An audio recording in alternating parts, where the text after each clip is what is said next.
তো আপনারা এই ছবি আর এই ছবি দেখতে পাচ্ছেন। এগুলো আমার পুরনো এবং এখনকার ছবি। তো এই ছবিগুলো দেখে আপনারা কি বুঝতে পারতেছেন?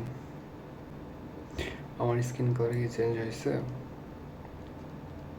আমি একটা কথা বলি, আমি আগে গ্রামে ছিলাম আর এখন শহরে থাকি, মানে ছোট শহর, তাও শহরে থাকি।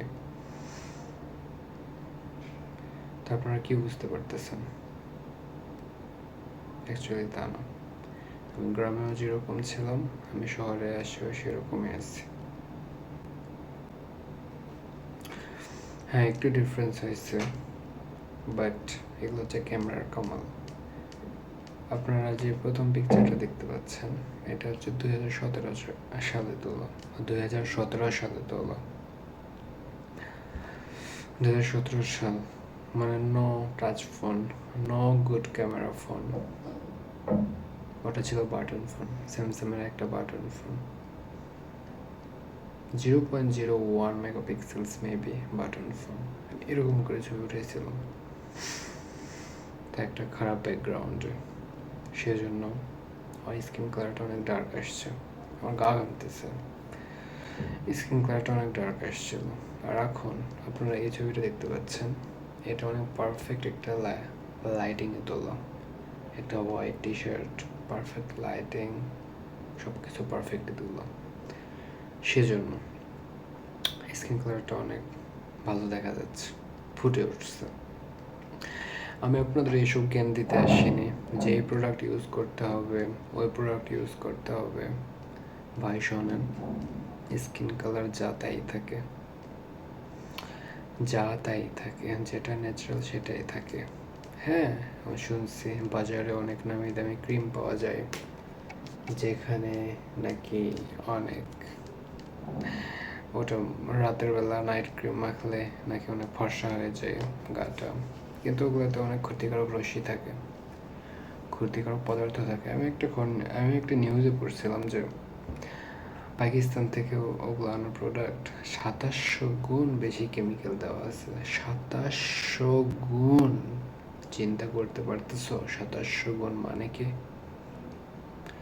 ওগুলা দিলে আপনার ফেসে বা শরীরে লাগাইলে সেগুলো রক্তের সাথে মিশে গিয়ে আপনার ভিতরের অর্গানস, কিডনি সব নষ্ট করে দেবে। এগুলোর কামাল। আমি যুক্তিছি কেন? এগুলোর কামাল। সো আপনারা এগুলা শর্টকাট পদ্ধতি থেকে দূরে থাকবেন। কেন বলে, এগুলো দিয়ে লাভ নাই। মানুষ এখন কাজে বিশ্বাস করে, স্কিন কালারে তেমন বিশ্বাস করে না। হ্যাঁ, সুন্দর মানুষরা বেশি অ্যাটেনশন পায় পৃথিবীতে, এটা ঠিক, কিন্তু আপনি যেটা না সেটা নিয়ে কি চিন্তা করা উচিত? ওটা কি আপনি জীবনে পাল্টাইতে পারবেন? আমি একটা জিনিস বলি, জীবনে হাইট আর স্কিন কালার নিয়ে কখনো আফসোস করবেন না। এই দুটো আপনার হাতে কখনো নয়, মাইন্ডেড। তো ওটাই। আপনাদের প্রশ্ন হচ্ছে আমার স্কিন কালার চেঞ্জ হলো কেমনে না, সব ক্যামেরার কামাল। হ্যাঁ, আমি আগে ফেস ওয়াশ ইউজ করতাম, জিম টিম যাইতাম, স্কিনটা স্ট্রেস হইতো, ময়শ্চারাইজার হইতো, সেজন্য হয়তো স্কিনটা একটু সফট দেখাইতো। আর একটা বিশেষ কারণ হচ্ছে যে আমি রোদকে অ্যাভয়েড করতাম, মানে সানলাইট অ্যাভয়েড করতাম, সেজন্য হয়তো স্কিন কালারটা একটু লাইট হয়েছে। তারপর একটা বয়সের ব্যাপার আছে। আমি তখন ক্লাস 9-এ পড়তাম। এই ফার্স্ট পিকচারটা দেখতে পাচ্ছ, আমি তখন ক্লাস 9-এ পড়তাম, হাই স্কুলে পড়তাম। রোদে পুড়ে জলে ভিজে যা যা ইচ্ছে তাই করতাম, কিন্তু এখন সে ওরকমভাবে বাইরে বের হওয়া হয় না। আর বয়সটা 24-25, তো একটু এখন তো হওয়ার স্বাভাবিক, তাই না? তো এটাই।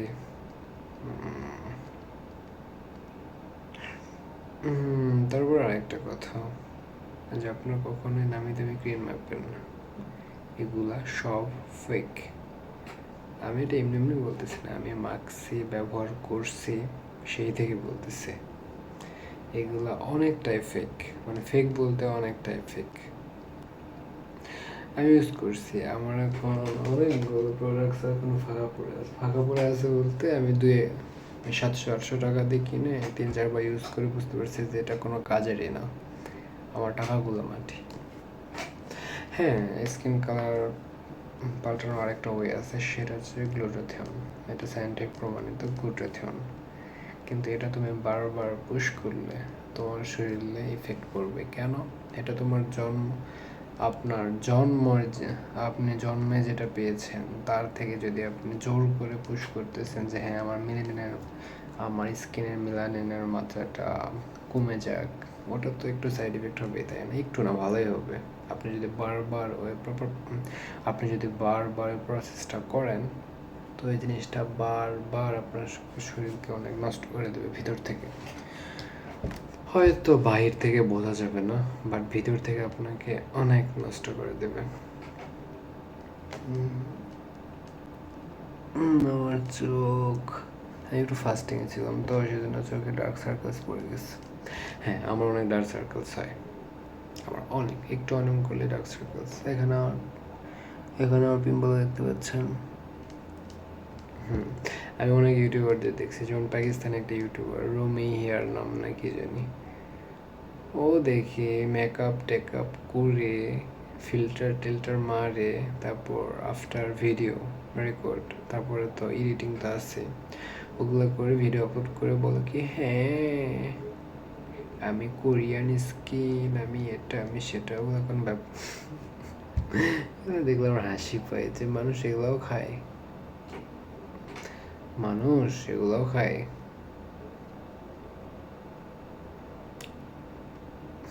মানুষ কত গাধা হতে পারে যে স্কিন নিয়েও বেশি ইনসিকিউর। কই আমি তো অতটাও লাইট না, আমি লাইট ব্রাউন, আমি অতটাও লাইট না, দেখতেই পাচ্ছেন। বডি নাই তো বডি দেখাচ্ছি।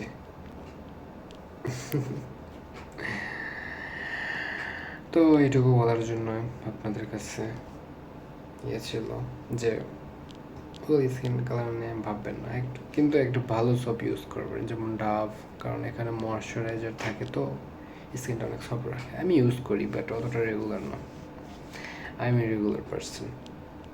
সব সময় চিন্তার ভিতরে থাকি, টেনশনের ভিতরে, মানি, বুঝছো?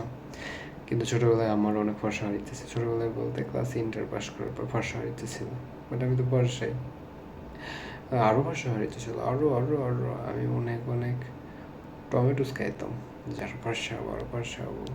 কিন্তু পরে দেখতে পারি আমি জন্মের বলতে ছোটোবেলায় যেরকম ছিলাম ওরকমই আছি, তো এটা চেঞ্জ করা পসিবল না। এরপরে আমি অনেক অনলাইনে রিচার্জ করছি, অনেক কিছু করছি, তারপরে দেখি যে না, সবাই বলে যে তোমার এটা তোমার জন্ম তো যেরকম ওরকমই থাকবে, আর যদি এটা জোর করে করতে চাও তাহলে ওটা প্লাস্টিক সার্জারির ভিতরে পড়ে যায়, ওটা তোমার সাইড ইফেক্ট করবে, আর ওটা তোমার মেনটেন করা অনেক এক্সপেন্সিভ। আসলে আমি ফ্যান বন্ধ করে রেকর্ড করতেছি, তো সেজন্য আমার অনেক ঘামতেছে। আপনারা স্কিন কালার চেঞ্জ করার জন্য এমন কিছু করবেন না যাতে আপনার অনেক ক্ষতি হয়। স্কিন কালার তো আপনার আসলটাই থাকবে, আপনি যদি রোদ অ্যাভয়েড করেন। এখন আমি সানস্ক্রিন মাখি না, আমি অনেক ইউটিউব ভিডিওতে দেখি যে সানস্ক্রিন নাকি অনেক কাজ করে, বাট আমি কখনো মাখিনি। এখন আমি একবার কিনছিলাম, বাট আমি শুধু ঘামি, দিল্লি লেলপা হয়ে যায়, পিচ্ছিল হয়ে যায়, ঘামি, সেজন্য আর ওরকমভাবে মাখিনি, পারফিউমটা ফেলেই দিছি। আমি যেহেতু রোদে বেশি চাই না, আর গেলেও টানস্ক্রিন মাখি না, ওই জন্য একটু ডার্ক হয়ে গেছি। তারপর আপনারা সানস্ক্রিন যদি ইউজ করে থাকেন কেউ, আমাকে জানাবেন যে আসলেই কাজ হয় নাকি, কারণ আমার এটা সম্পর্কে কোনো অভিজ্ঞতা নাই এখনো। তো এটাই। আর যে কারণ রোদকে অ্যাভয়েড করবেন একটু, আর সকালবেলার সানলাইটটা একটু নেবেন, মানে সকাল 6টা থেকে 7টা। সানলাইট ওটা না, ওটা আলো বলে, লাইট একটু নেওয়ার চেষ্টা করবেন। ওকে, থ্যাংক ইউ, টাটা।